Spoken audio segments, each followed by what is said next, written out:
Здравейте хора, аз съм Наско, а вие сте с Nasco's Adventures. Преди известно време хванах американски сом. Това е най-голямата риба през живота ми, около кило. И сега ще ви покажа самата риба. Сега я виждате на снимки и пускаме едно видео набързо. Го сома, това е много голяма риба, наистина. Просто нема към килото, отива към кило. Ето.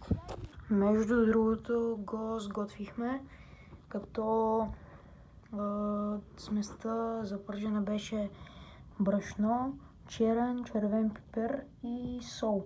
Вижте сами, получи се изключително вкусен. Здравейте, лек апдейт хора, аз съм Nasco's Adventures и приготвихме един пържен американски сом.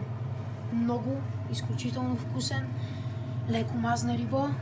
Изобщо не е лъха на блато. Просто такова филе никъде другаде не може да се намери. Хванат от един язовир, американски сом, просто уникално филе.